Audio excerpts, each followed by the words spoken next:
আসসালামু আলাইকুম। সবাই কেমন আছেন? আশা করছি আল্লাহর রহমতে সবাই সুস্থ আছেন, ভালো আছেন। আলহামদুলিল্লাহ, আমরাও ভালো আছি। আরেকটি নতুন ভিডিও দেখার জন্য আপনাদের সবাইকে আমন্ত্রণ জানাচ্ছি।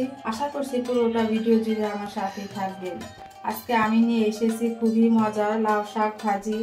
রং ঠিক রেখে কিভাবে এই লাউ শাক ভাজি করলে টেস্টি হবে সেই রেসিপি শেয়ার করব। এখানে আমি এই যে লাউ শাক নিয়েছি। লাউ শাকটা খুবই টাটকা এবং ফ্রেশ আর একদমই কচি। এভাবে লাউ শাকটা কেটে ভালোভাবে ধুয়ে সুন্দর করে পরিষ্কার করে নিয়েছি। আর এখানে আমি দুটো মাঝারি সাইজের আলু কেটে নিয়েছি, এইভাবে মোটা মোটা করে একটু কেটে নিয়েছি। আর এখানে আমি কাঁচামরিচ কেটে নিয়েছি 6-7টা, 5টা রসুনের কোয়া এভাবে কুচি করে নিয়েছি। আর 2টা মাঝারি পেঁয়াজ কেটে নিয়েছি। এখন আমি লাউ শাকটা চুলায় বসিয়ে দেব। লাউ শাকের মধ্যে আমি এই যে আলু দিয়ে দিলাম। যেহেতু লাউ শাকটা একদম কচি, তাই লাউ শাকের ভিতর আলু আর শাকটা আমি একসাথে সিদ্ধ করে দেব। কাঁচামরিচ দিয়ে দিলাম লাউ শাকের সাথে, 1/2 চামচ পরিমাণ লবণও দিয়ে দিলাম।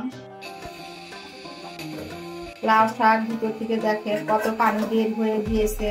আমি কিন্তু লাউ শাকে কোনো রকমের পানি দেই নাই, শাক থেকে এই পানি বের হয়েছে। এই পর্যায়ে আমি আর ঢেকে দেব না, এতে করে শাকের রংটা কিন্তু নষ্ট হয়ে যাবে আর সবুজ থাকবে না। তাই আমি ঢাকনা ছাড়াই আমি পানিটা শুকিয়ে নেব। শাকের পানিটা কিন্তু শুকিয়ে গিয়েছে।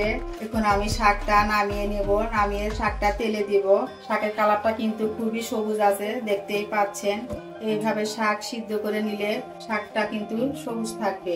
বেশি পুরোপুরি সেদ্ধ করা যাবে না। আমি অর্ধেকটা পরিমাণ সিদ্ধ করে নিয়েছি, হাফ সিদ্ধ করেছি। এখন আমি শাকটা তেলে দিয়ে পুরোটা সিদ্ধ করে নেব। এখন আমি শাকটা নামিয়ে চুলায় একটা প্যান বসিয়ে দেব।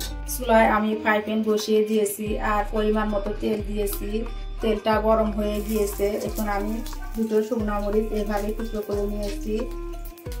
শুকনো মরিচটা একটু তেলের মধ্যে ভেজে নেব। এরপর আমি কেটে রাখা রসুন পেঁয়াজ সব দিয়ে দিলাম। আপনারা যারা আমার ভিডিওটি দেখছেন, প্লিজ ভিডিওটি দেখার শুরুতে একটি লাইক দিয়ে দেবেন। আপনাদের একটি লাইক আমার ভিডিওটি অনেক মানুষের কাছে পৌঁছে দিতে সাহায্য করবে। আর যদি বেশি ভালো লেগে থাকে তাহলে আমার চ্যানেলটি সাবস্ক্রাইব করে দিবেন। সাবস্ক্রাইব করে পাশে থাকা বেল বাটনের অল অপশনটি প্রেস করে দিবেন, যাতে করে আমি কোনো ভিডিও ছাড়ার সাথে সাথে আপনাদের কাছে নোটিফিকেশন চলে যায়। আর যারা অলরেডি এই কাজটি করে দিয়েছেন সবাইকে জানাই অসংখ্য অসংখ্য ধন্যবাদ। পেঁয়াজটা আমি একটু লাল করে ভেজে নেব। আমি পেঁয়াজটা এইভাবে একটু লালচে করে ভেজে নিয়েছি। এখন আমি এর ভিতর এই যে ভাপিয়ে রাখা শাকগুলো দিয়ে দিলাম। শাকগুলো দিয়ে ভালোভাবে পেঁয়াজের সাথে নেড়ে চেড়ে মিশিয়ে নেব। এরকম শাক ভাজি থাকলে তো কোনো কথাই নেই। গরম ভাতে লাউ শাক ভাজি হলে 1 থালা ভাত নিমেষেই শেষ হয়ে যাবে। আমি ফ্রেশ লাউ শাকটাই নিয়েছি। অবশ্যই আপনারা এভাবে ট্রাই করবেন আর খেয়ে দেখবেন। খাওয়ার পরে কমেন্ট করে জানাবেন অনেক মজা হয়েছিল। এভাবে আমি 5 মিনিট ভেজে নিয়েছি কিন্তু দেখুন আমার ভাজিটা হয়ে গিয়েছে। এই ছিল আজকে আমার ভিডিও। আপনাদের কাছে কেমন লেগেছে প্লিজ কমেন্ট করে জানাবেন।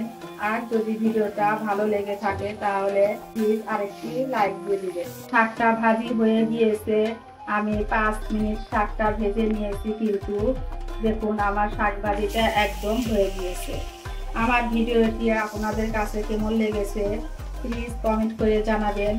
আর যদি ভিডিওটা বেশি ভালো লেগে থাকে প্লিজ একটা লাইক দিয়ে দেবেন। এখন আমি শাকটা বেড়ে নেব। আমি কিন্তু লবণটা চেক দিয়ে নিয়েছি, লবণটা ঠিক আছে।